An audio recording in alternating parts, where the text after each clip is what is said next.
Bismillahirrahmanirrahim. Assalamualaikum warahmatullahi wabarakatuh. Alhamdulillahirrahmanirrahim. Sobat-sobat, selamat berjumpa kembali bersama Penderitaan Hidup Channel. Yang pada kesempatan video kali ini kita akan membahas tentang waktu yang dilarang untuk menunaikan sholat, dimana dalam sehari semalam ini ada 5 waktu yang dilarang untuk melakukan sholat. Nah, sholat apa saja yang dilarang? Nah, apakah semua sholat dilarang? Nah, apakah ada sholat yang bisa dilakukan pada waktu yang terlarang ini? Nah, kita akan bahas satu persatu. Nah, yang pertama kita akan bahas dulu waktunya yang 5 ya. Yang 5 waktu tersebut dalam sehari semalam yang dilarang untuk sholat. Mungkin sobat-sobat juga sudah banyak yang mengenal atau yang sudah tahu, tapi gak apa-apa, ini biasanya untuk orang-orang atau misalnya sobat-sobat yang mungkin belum paham atau belum mengenal, kan mudah-mudahan bisa bermanfaat ya video ini buat sobat-sobat yang belum mengenal atau belum paham atau yang baru awam, baru belajar. Insya Allah mudah-mudahan ini menjadi berkah buat sobat-sobat dengan adanya video ini. Nah, untuk waktu yang 5 tadi, sehari semalam itu ada 5 waktu yang dilarang untuk menunaikan sholat, yaitu yang pertama sejak terbitnya fajar yang kedua. Nah, yang disebutnya kalau di kita fajar sodik lah gitu kan, hingga terbitnya matahari, itu yang pertama. Kalau untuk orang awam bagaimana penjelasannya? Kalau dilihat dari segi fajar yang kedua tuh yang mana, kadang-kadang kan kita sendiri juga mumet ya, fajar yang kedua tuh yang seperti apa sih? Pada sholat subuh lah gitulah ya. Untuk orang awam nih ya, untuk orang awam kita sulit juga untuk menjelaskan secara mendetilnya karena kan sobat-sobat juga tidak mengenal fajar sodik itu yang seperti apa. Kebanyakan kan gitu. Kadang-kadang sekarang kan lihatnya cuma HP gitu kan. Ada jam tangan juga jarang dilihat, lihatnya HP gitu kan. Nah, baik, yang pertama itu yang tadi sejak terbitnya fajar, yang kedua ada sholat subuh lah gitu kan sampai terbitnya matahari, itu yang pertama. Terbitnya matahari itu yang udah kemerah-merahan di ufuk timur, mungkin kalau di laut itu adalah gitu kan, gampang kalau di pinggir laut bisa ngelihatnya, tapi kalau di suasana di pedesaan yang banyak pepohonan juga sulit kita melihatnya kan gitu, terhalangi. Tapi minimalnya keterangan seperti itu untuk yang awam. Yang pertama yaitu ada sholat subuh sampai terbitnya matahari. Nah, yang kedua yaitu sejak terbitnya matahari, nyambung dari tadi ya, sejak terbitnya matahari hingga naik setinggi tombak. Nah, naik setinggi tombak itu dari terbitnya matahari, berarti nyambung dari tadi, nyambung dari yang pada sholat subuh sampai terbitnya matahari. Nah, nyambungnya lagi dari terbitnya matahari sampai setinggi tombak, itu waktu yang dilarang untuk menunaikan sholat. Nah, setinggi tombak ini juga kadang-kadang kan orang bingung setinggi tombak itu seperti apa. Kadang-kadang kan ngukurnya dari mana. Bagaimana kalau seandainya yang rumahnya di pinggir hutan atau di pedesaan yang berimbun pohon-pohon, kan kita melihatnya juga susah gitu kan. Kalau di pinggir pantai enak melihatnya, ada garisnya kan gitu, garisnya kelihatan munculnya matahari.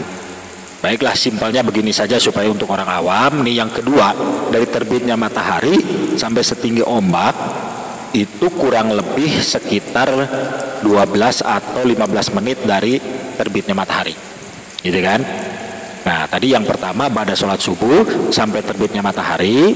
Nah, yang kedua dari terbitnya matahari sampai setinggi ombak itu kurang lebih 12 sampai 15 menitan lah dari terbitnya matahari.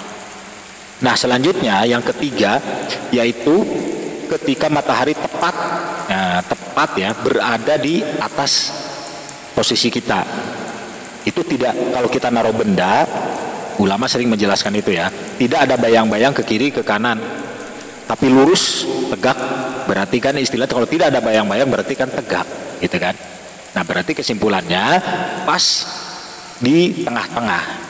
Tapi itu tidak lama waktunya, karena dalam hitungan 1 menit aja biasanya sudah ada perubahan, sudah ada bayang-bayang, berarti sudah boleh melakukan sholat. Jadi cuma sebentar. Yang ketiga ini yaitu pas matahari tegak tepat berada di tengah-tengah langit. Yang keempat yaitu dari sholat asar hingga tenggelamnya matahari.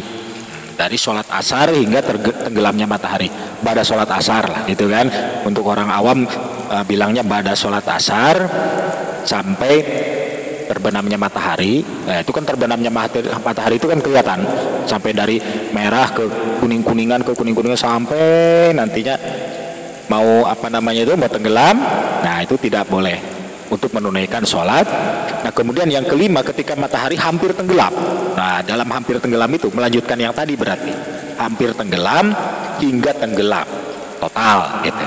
Nah itu berarti waktunya ba'da sholat asar sampai sampai datangnya waktu sholat maghrib. Itu aja lah untuk orang awam ya, gampang hitungnya. Ba'da sholat asar sampai mau maghrib. Nah sampai mau maghrib, menjelang maghrib sampai munculnya azan maghrib. Itu berarti kesimpulannya sudah waktu masuk sholat maghrib, berarti itu yang diperbolehkan. Jadi ba'da asar sampai maghrib lah, gitu kesimpulannya untuk orang awam ya. Jadi 5 waktu yang tidak diperbolehkan untuk melakukan sholat, yaitu yang pertama setelah ba'da sholat subuh sampai terbitnya matahari, satu itu. Yang kedua dari terbitnya matahari sampai setinggi tombak. Yang ketiga pas matahari posisi berada di tengah-tengah kita atau di tengah-tengah langit. Nah yang keempat ba'da asar sampai mau tenggelamnya matahari. Nah yang kelima mau tenggelamnya matahari sampai tenggelamnya, yaitu waktunya maghrib. Nah gitu, gampang hitungnya ya, ba'da asar sampai ba'da maghrib gitu. Nah dari situ dijelaskan juga bahwasanya yang dilarang untuk sholat itu adalah sholat-sholat yang tidak ada sebab. Tidak ada sebab. Apa sholat yang tidak ada sebab? Disebutnya sholat mutlak, sholat ibadah saja. Ada yang disebut sholat mutlak itu sholat yang tidak ada sebabnya, pokoknya niatnya sholat sunat aja. Nah kalau sholat yang ada sebabnya itu diperbolehkan gitu kan, dalam waktu-waktu yang saya sebutkan tadi, dalam 5 waktu yang dilarang untuk menunaikan sholat. Kalau sholatnya itu ada sebab, itu diperbolehkan.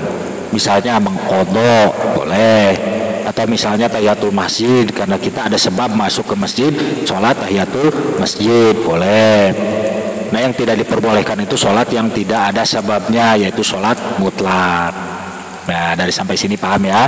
Nah salah satu untuk menjelaskan lagi supaya lebih jelas lagi yang disebut dengan sholat qadha seperti tadi, misalnya nih kita kasih contoh, apabila sobat-sobat itu tidur misalnya jam 10 atau jam 11 siang, nggak terasa ngantuk tidur, nah melewati sholat duhur, belum bangun jam 5 atau setengah 5 atau pas sudah waktunya sholat asar. Nah bangun kaget terus, sudah waktunya asar, sobat-sobat sholat asar.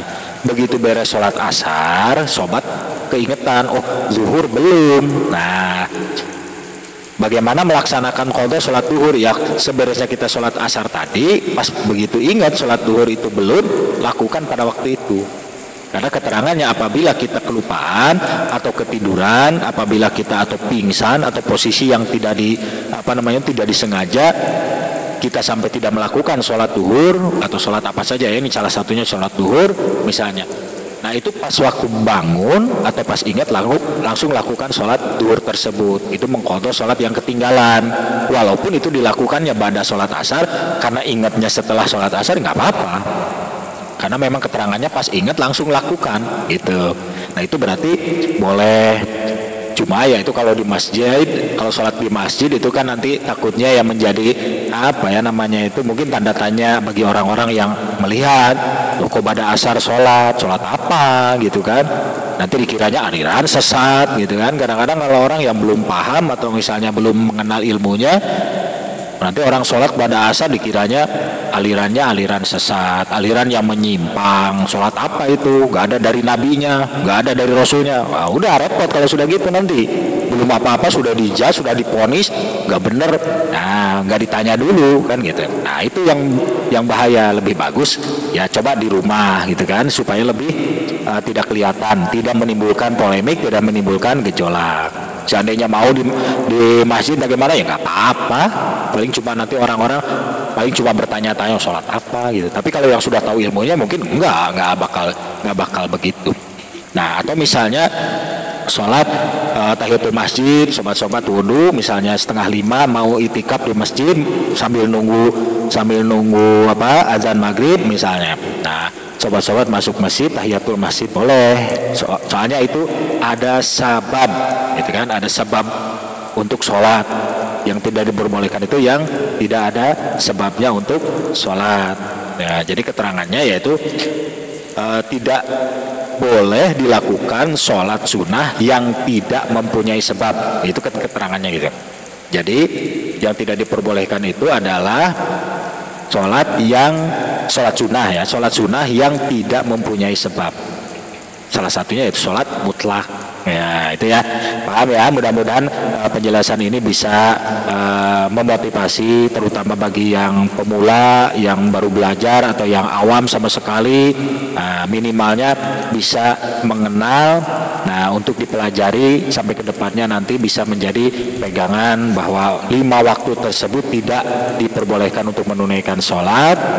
Nah, tapi ada sholat-sholat yang diperbolehkan, gitu kan? Yang saya sebutkan tadi itu salah satu contoh saja. Nanti pengembangannya dalam sering-sering mendengarkan tausiah ulama atau sering-sering membaca. Nah, itu mudah-mudahan menjadi tambahan ilmu buat kita semua. Terima kasih. Jangan lupa like, komen, dan subscribe. Silahkan diklik tombol subscribe-nya dan tombol lonceng subscribe-nya. Jangan lupa juga di share videonya. Terima kasih. Wabillahi taufiq wal hidayah. Wassalamualaikum warahmatullahi wabarakatuh.